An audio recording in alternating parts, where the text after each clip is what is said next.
Welcome in, everybody, to That Damn Baseball Show, where today we are going to be redrafting 2013. We're going back 10 years to the MLB draft. There's a lot that has happened since then. Aaron Judge, we're talking Kris Bryant, Jeff McNeil.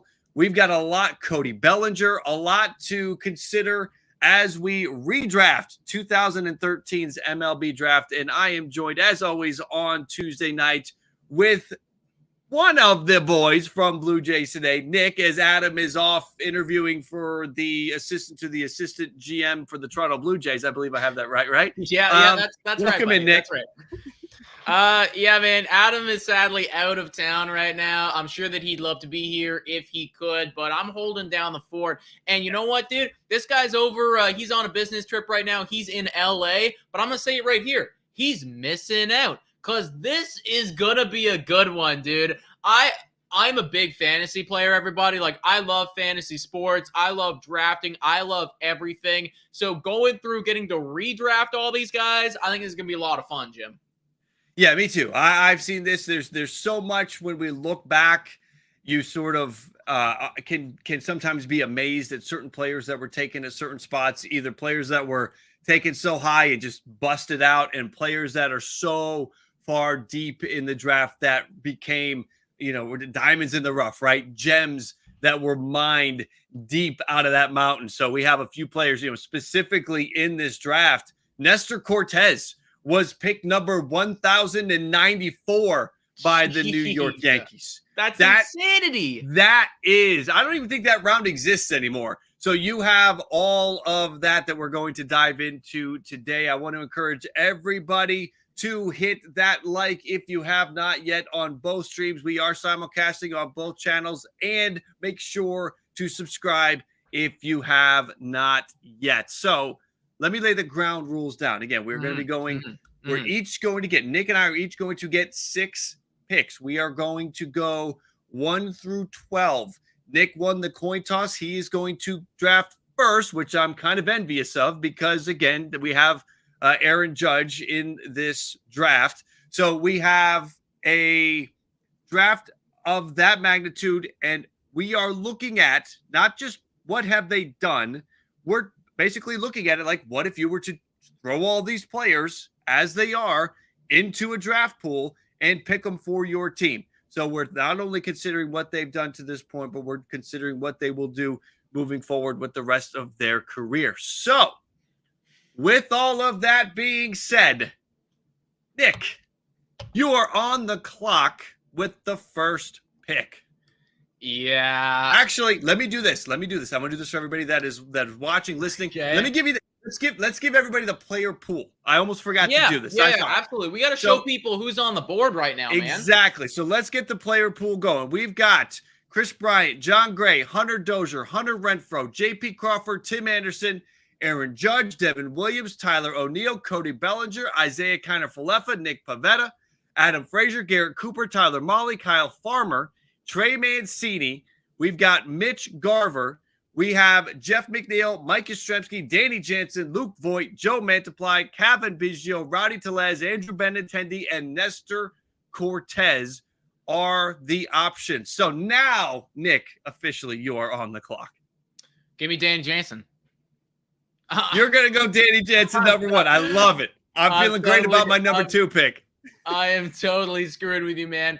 There is, in my opinion, everybody, there's actually 2 selections here that I think you could make an argument for going number 1. And I feel like I'm going to piss some people off with the route that I'm going, but I gave this a lot of thought. As I was setting up here, when I was setting up everything, I gave this a lot of thought. Yes, Aaron Judge just hit 62 home runs. He just won MVP. He's really good at baseball. Blah, blah, blah. Give me Kris Bryant. Lock it in. I want the guy who, for the most part of his career, stays on the field. I want the guy that when you look back at it, when you look back at their whole careers right now, he's got a ring. That's what I'm picking him for right there, Jim. I was thinking about it, and I'm like, okay, listen, Aaron Judge is absolutely probably the better overall player, but he's been on a stacked Yankees team for a long time. He's never been able to get past the Astros. Credit where credit is due. I know that this is a team game, but if I had to redraft it all, Chris Bryant won a World Series. I'll take the ring all day, every day.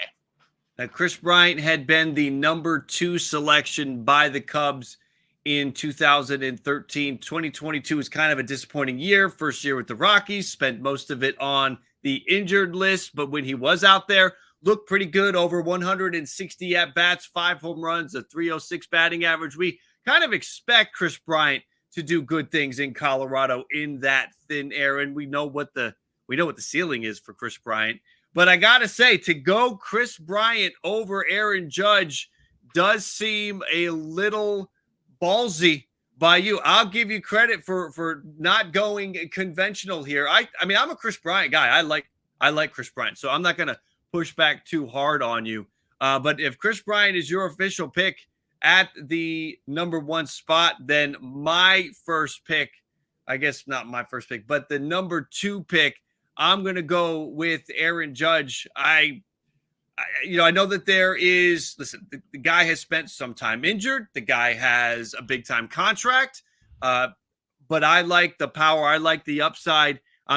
With this, we're taking the contract as well, right? That's another thing that lines into this. I'm taking that big contract, 62 home runs, 131 RBI, the 52 home runs in 2017. We've seen him stay healthy for a full go 3 times now. Yep. 3 out of 6 seasons. And one of those seasons, not really fair to judge because it was the steroid, not steroid. Jesus, where did that come from?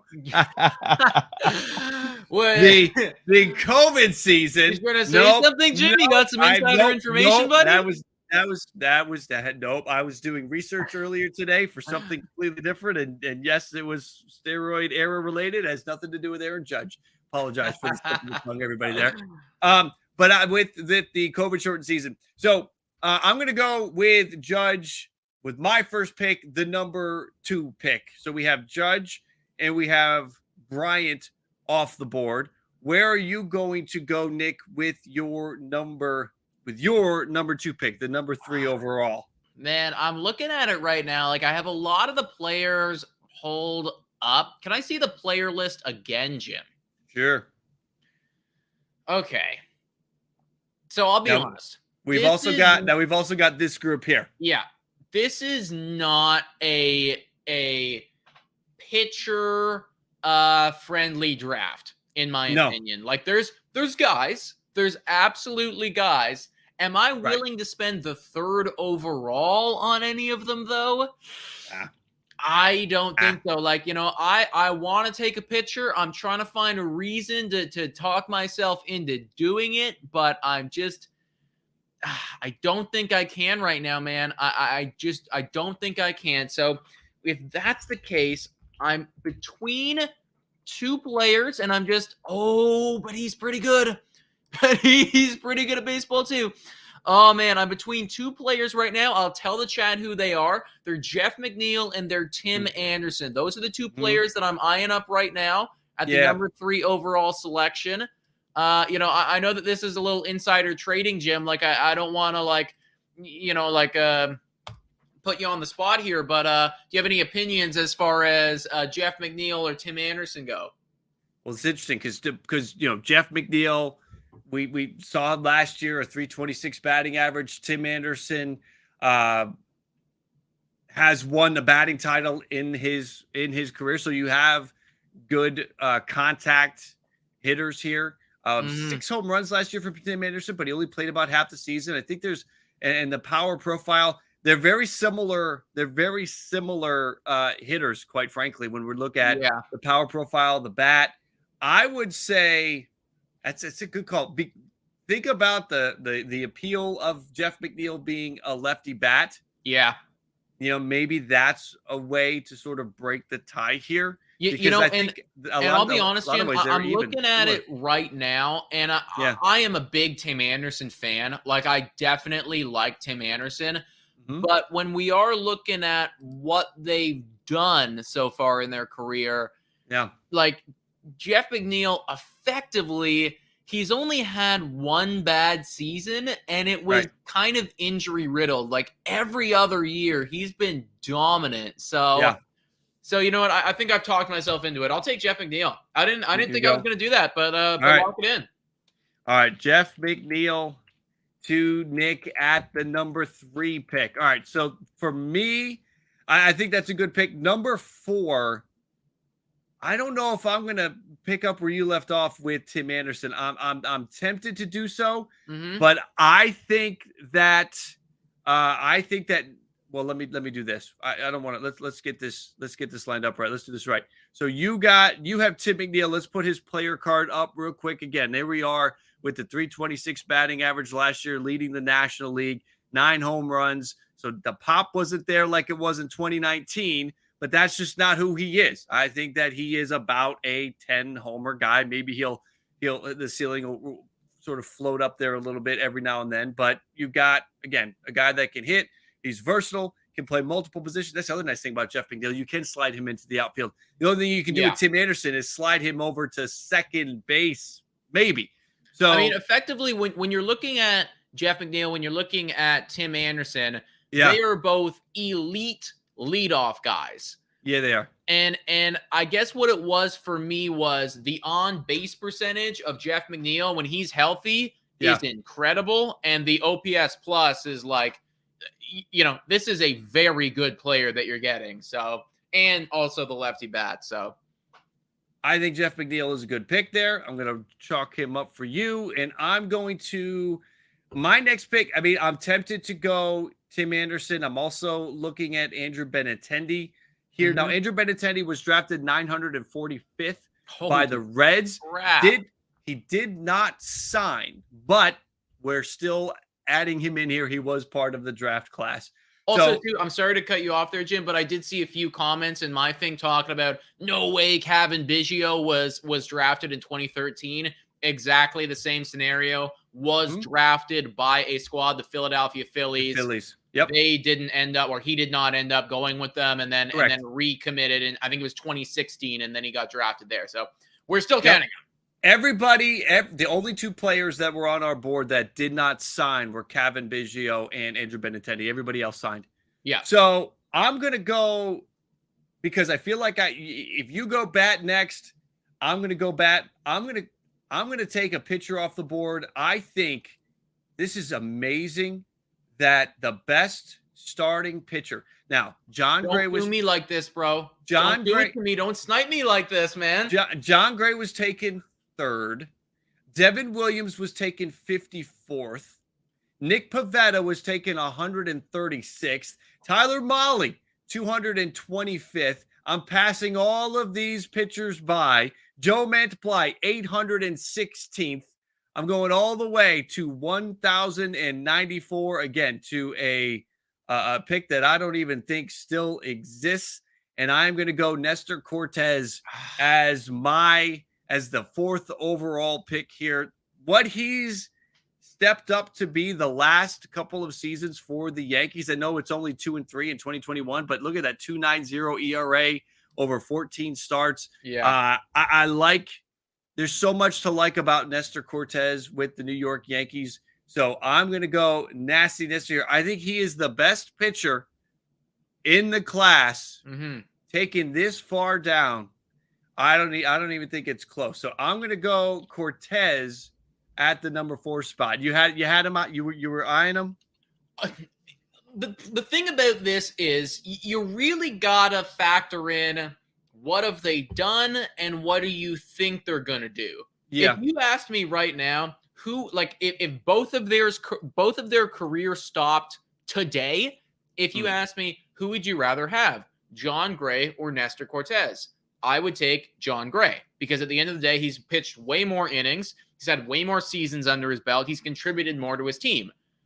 But if you ask me, well, which player do you think is going to do better for the next 5 seasons? I'm obviously going to take Nestor Cortes. So I like what you're doing, man. Like, I do think the nasty Nestor, especially considering he's only 28 and got drafted in 2013, like literally a decade ago.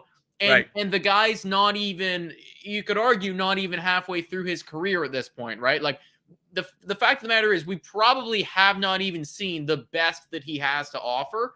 Right. So yeah, I do think that Nestor Cortes is a pretty solid selection. That being said, I mean, this isn't fantasy. You know, if this was fantasy, I'd have to go the pitching right now because you know what? Like, you got to fill out your squad here. But I do think that looking at the draft, looking at the best available players, I'm going to stick to my guns. Tim Anderson is absolutely very elite at baseball. He had a down year last year. There's no denying it.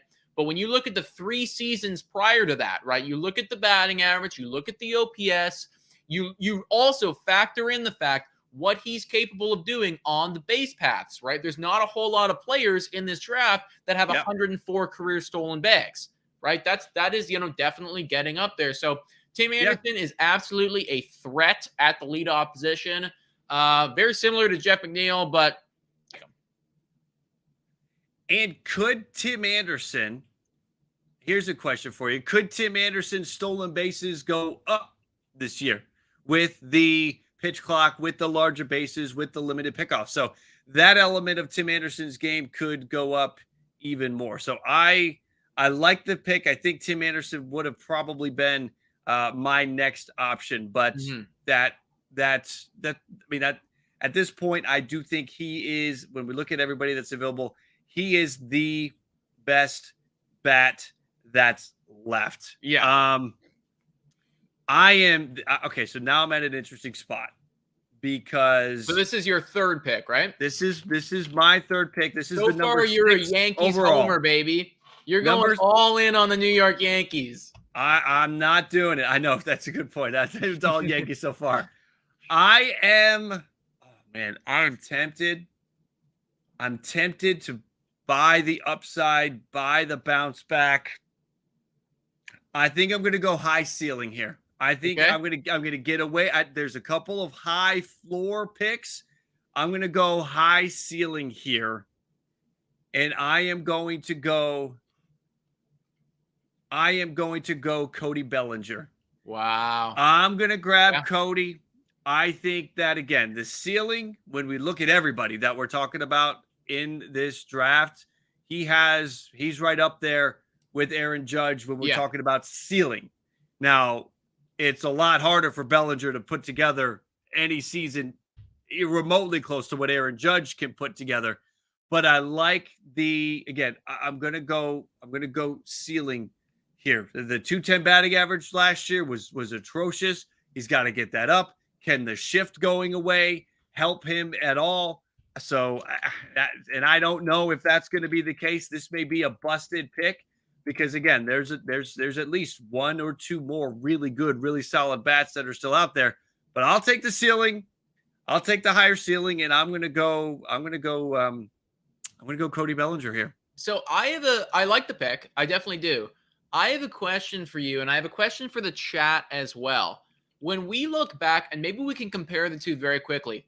When we look back at what Cody Bellinger has done in his career, and then we also look back at what Tim Anderson has done in his career, once again, if both of their careers ended today, right now, who would you rather have? I just looked at their WARs, and they're almost identical. Tim Anderson has Cody Bellinger by like 0.4 career WAR.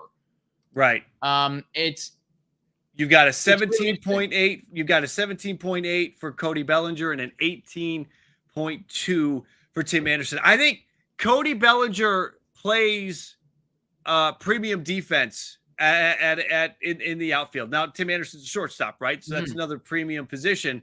But I think Cody Bellinger's defense is probably, I guess I would lean a little bit more Cody Bellinger than I would. At the end of the day, like it's very hard to get an MVP on your team. So when you look back at that, like the last 3 years have obviously been horrible for Cody Bellinger. Right. But the first 3 seasons were Hall of Fame worthy, incredible. Whereas kind of like the opposite with Tim Anderson, where it's like took him a little while to get going. And then once he got going, it's like, well, we got a batting title. We're batting 300. Like it's nothing for us. So it's a really interesting question, actually. They're pretty close. Yeah. No, that's true. I think you would be looking at, I mean, Cody Bellinger had the MVP season. Cody Bellinger's peak seasons easily eclipsed that of Tim Anderson's 100% seasons. So I guess that may be the one element. Tim Anderson's peak season. What are we going to go with? We're going to go with 2019, I guess, with the 335 batting average. I think so. OPS. Batting title. Put the power together a little bit there with 18 home runs as well. I know that's not the high water mark for his power, and it's also not the high water mark for his OPS or OPS plus, but the batting average being there, I think that's probably there. And then again, we look at not Andrew Benintendi, we look at Bellinger, and we see his peak seasons. That 2019 was out of control. Yeah, 2017 burst onto the scene. 2018 was a down year, but still, I mean, if you could get 2018 from Cody Bellinger these days, I think if the Cubs can get 2018 Cody Bellinger this season, I think that they'll be happy. Oh, they'll be more than happy. They can make that happen. They'll be absolutely more than happy. Yeah, it's a really interesting case because it's like, once again, it's kind of what you're talking about, where it's like, well, do you want the stable floor if you know what you're going to get? Like Tim Anderson's been a great baseball player. Cody Bellinger was the best baseball player, and then maybe the worst baseball player. So unfortunately, it's a weird one, dude. Anyways, I like the selection from you. I'm on the clock right now. There's a lot of decent guys still there. I do think it's time for me. Like when I'm looking at the bats. Sure, Benintendi's good, but I don't know if he's the guy that I'm looking at necessarily. I don't know if he's where I want to go. You could go pitcher. This is where Devin Williams, Tyler Mahle's got some good upside. You were talking about John Gray. Yeah. Or do you go with a catcher who maybe is coming into his peak offensive seasons, and Danny Jansen, he's a little sleeper for me, man. He's in there. I know he's a little sleeper for me. Devin Williams is pretty damn good at baseball. There's no denying it.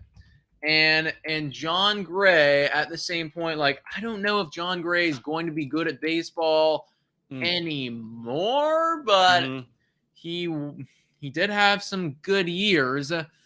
Well, the interesting thing about Gray is he left Colorado, right? And you would like, okay, here comes that ERA is going to come plummeting down. You get him out of that thin air, and I mean it came down, but it's not like it came down to any kind of elite level. A 3.96 is one more bad start away from being back over 4. Yeah, so, like you'll take him on your team. You're not gonna necessarily complain, but you're not gonna write home about it either, right? It's like I'd absolutely have him more than Yusei Kikuchi, but it's not by that much. And I'll also say too, just shout out to the chat right here. We are seeing Sean Manaea was somebody who we left off the list, actually. Did we leave Sean Manaea off the list? We did leave Sean Manaea off the list, and I am looking at him kind of thinking about it, actually. Like, I'm a little biased because last year was absolutely horrible, but he was pretty good other than last year. I got to ask, did somebody actually know that Sean Manaea was left off the list, or did this person or persons go running to check the 2013 draft and find out? I'm curious about that one. So continue. I'm not sure, but I will tell you this. The guy that did it for us is one of our moderators, and Jim, I promise you, he knows Is he an encyclopedia? He an encyclopedia? Everything about everything, dude. Can't get anything I don't know how then. Okay. There'll be some streams where I'm like, I don't know, man. You tell me, and he just does. So all right. Fair enough. You know what? You want Manaea is totally on the board. You know what? Screw it. I'll do it. You going for it? He's had some good years in the past. He's 30 years old. He was absolutely god awful last year. But you know what? Here's hoping, Jim. Here is hoping. I mean, if you're thinking about Sean Manaea, when you're comparing him to the other pitchers that are available, John Gray, I don't think you would go John Gray over Sean Manaea. I don't think you would go Nick Pivetta over Sean Manaea. And Tyler Mahle, maybe you would, Yeah. but I was actually looking at the only other guy I was looking at was Devin Williams, because right. he does have, like, when we look at it, like, obviously he hasn't done a whole lot in the league, but he could become an absolute star, right? All right, so you're going to have Sean Manaea into the equation, and that is good. That is going to be pick number 7. And I'm going to go. I'm on the board with pick number 8. So let's see here. I have a pitcher. I have taken Nestor Cortes. So I'm going to go get a bat. At this point, I think falling down the draft board, I can't let him fall anymore. I have to go Andrew Benintendi at this point.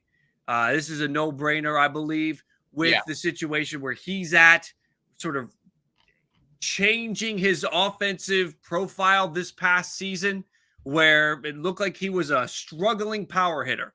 Like, where's the power? What is he? He finally got on one side of the fence and decided, all right, I'm going to cut down on my strikeouts. I'm going to try to get on base more.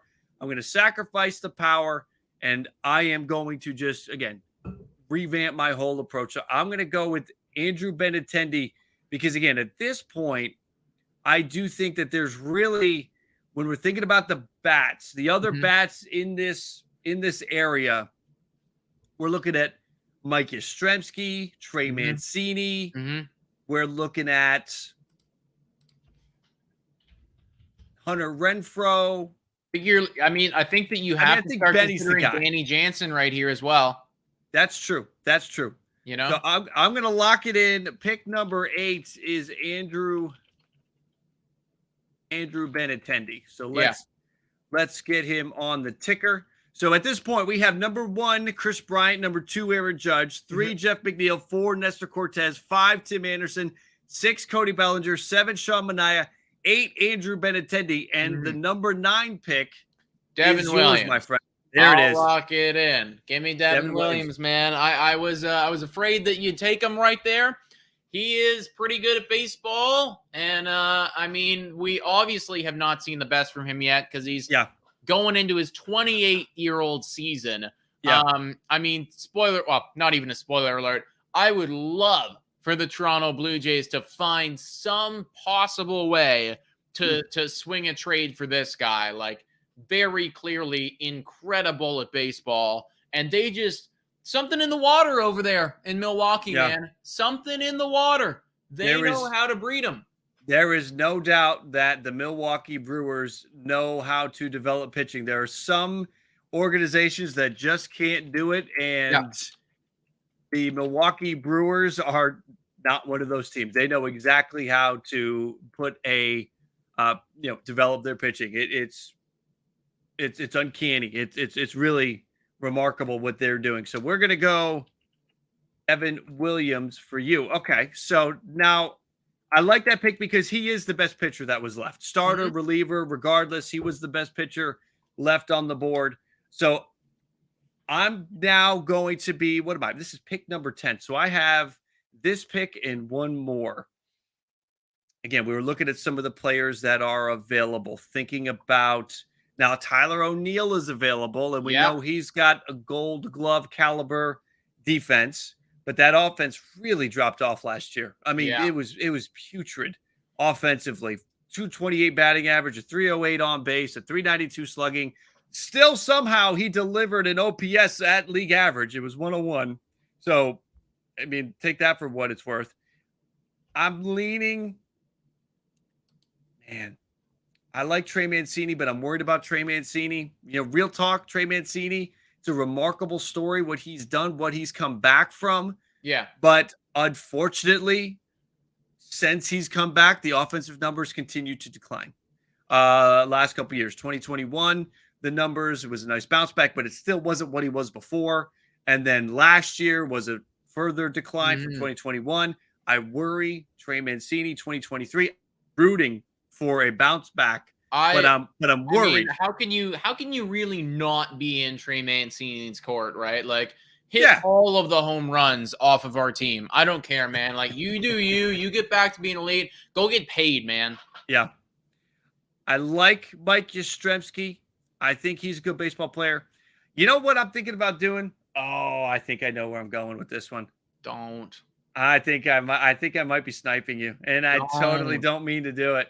You know where I'm going, and I know where I'm going at this point. I don't know what's up with this offensive renaissance. I don't know if it can continue. I really hope it does because our guys really kind of need it. I love what he can do behind the dish with the staff.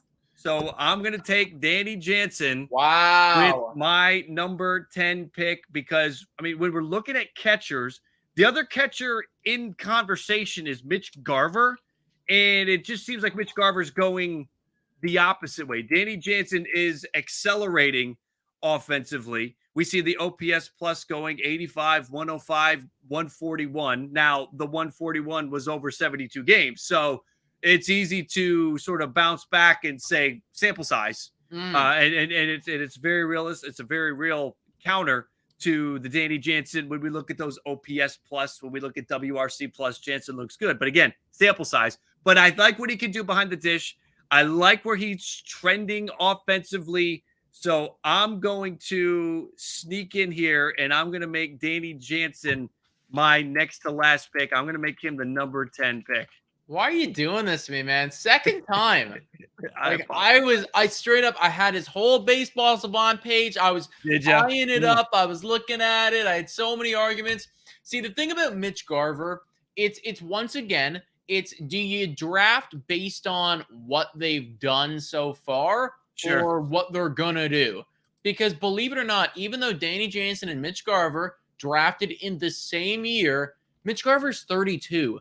Danny Jansen's 27, right? We have not seen the best of Danny Jansen yet. And I still remember to this day when he was coming up into the league, people heralded Danny Jansen as being an offensive hitting catcher. He's good at hitting. And he came up and we were all like, really? What is that? This guy? Ooh. And then finally last year, it was like, wait a second, there it is, right? So I think you're on to something there, Jim. I really crossed my fingers hoping for the best that this is finally the player that was like promised to us so many years ago. Yeah. But I hate you for doing that, but I respect the pick. Yeah, I'm trying to strike while the iron is hot with Danny Jansen and hope that can continue. Do you want to know at this point, as we each have one pick remaining, who has the highest WAR to date? Can I guess? Sure.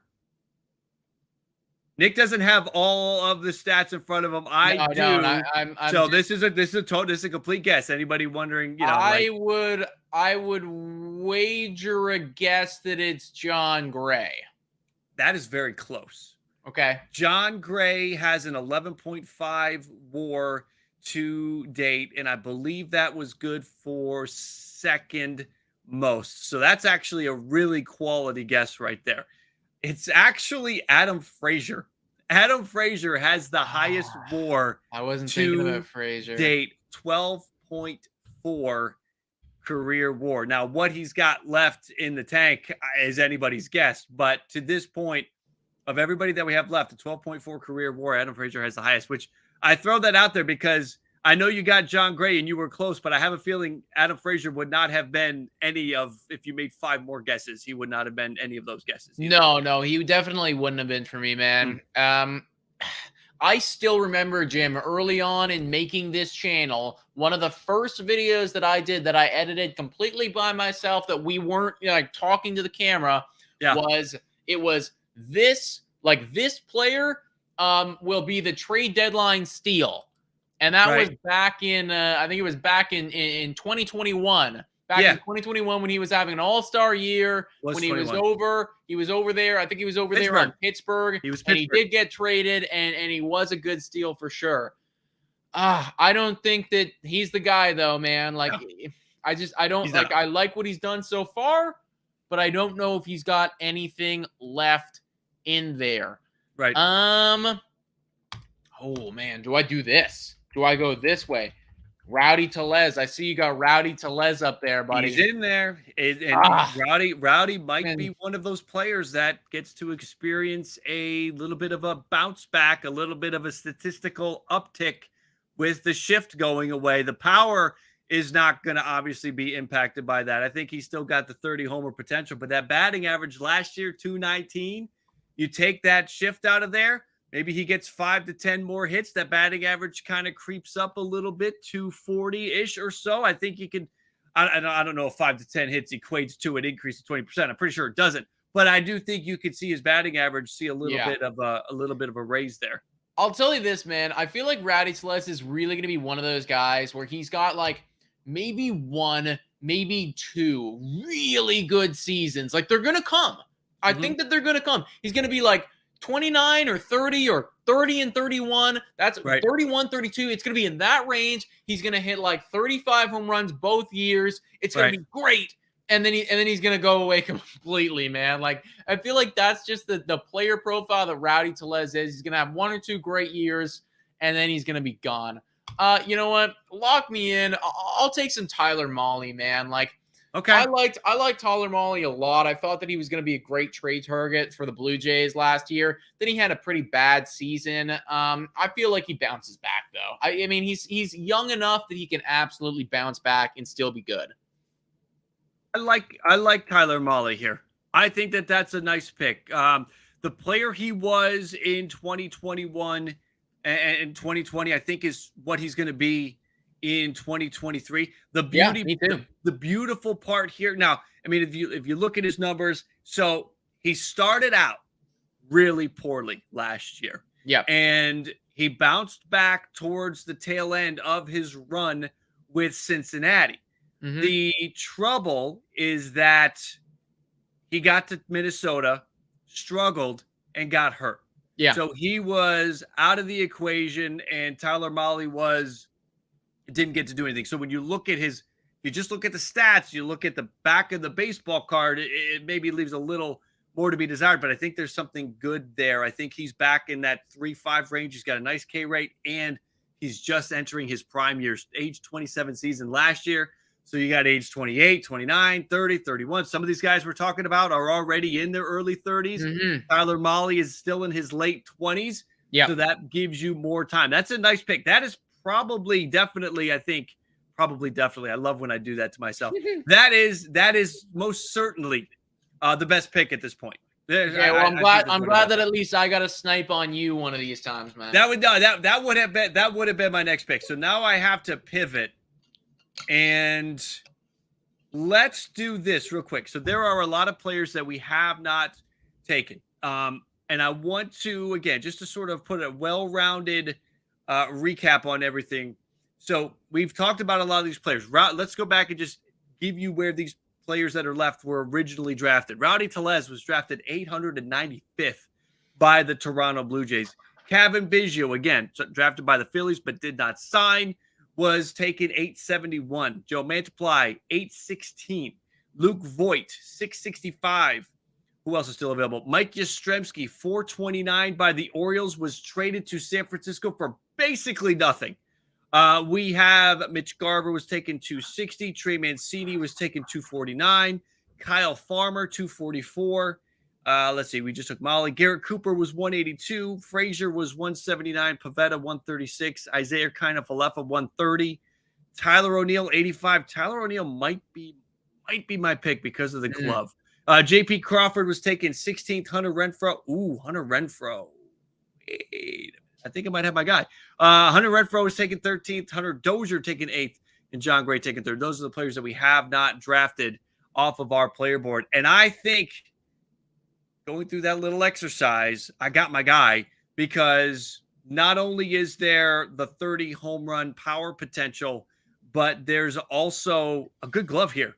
Yeah. Hunter Renfroe has a nice glove, and I think that is something that would play. Where's my Hunter Renfroe? There it is. So you've got the 30 home runs. He did it in 2019. He did it in 2021. You've got 29 home runs last year in 125 games. So that obviously, if he had gotten up to that 140 game mark, he would have certainly been over 30 homers. So you have the 30 home run potential. He gives you good defense in the outfield. I'm going to take Hunter Renfroe with my final pick. So, and it's not like the batting average is horrible either, right? Like not really. 255 last year, you know, when you're going to give me 30 home runs, I'll take that all day, every day. I will take that all day, every day on a really good team. I'm going to bat you fifth. I'm going to bat you sixth. And, you know, you're going to get a ton of RBIs back there, man. Yeah. I think he's the play. I mean, it's really between Hunter Renfroe and Tyler O'Neill for me. And I know Tyler O'Neill maybe can give a little bit better on the defense, but I'm worried about the offense. Right. I'm worried about Tyler O'Neill having a repeat, or even not a repeat, but even just not even close to the type of offensive season that I think I can take to the bank with Hunter Renfroe. So those are our 12 picks. Again, we had, let me get the recap here. Number 1 overall was Chris Bryant. Let me give you your picks. So you went number 1, Chris Bryant. Then you went number 3 was, who'd you take number 3? That was your Jeff McNeil at number 3. Number 5, you went, I actually need it to come on back for me. Number 5, you went Tim Anderson. Number 7, you went Sean Manaea. Number 9, you took Devin Williams. And your final pick, number 11, was Tyler Mahle. I took Aaron Judge at number 2.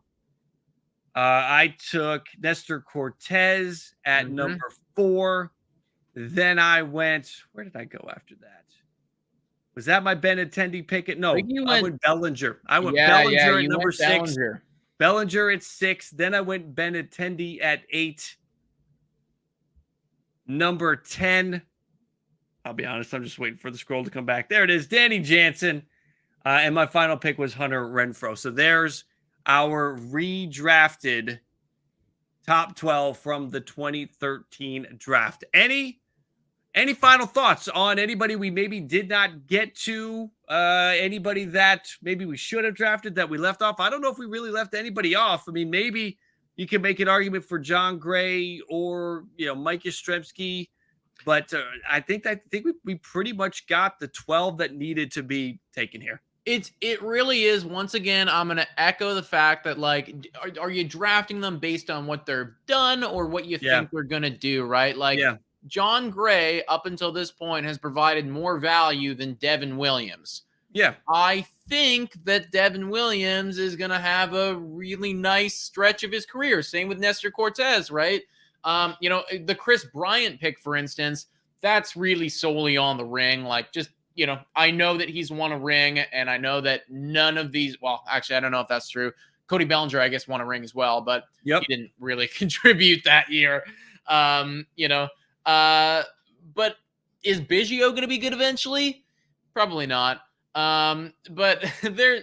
Well, it seems like there's a low. The ceiling feels low for a lot of these guys, and including Kevin Biggio. A lot of times we're looking at who's got a high floor, who's got a high ceiling. Somebody may have a high floor but a low ceiling, but I like where the floor's at.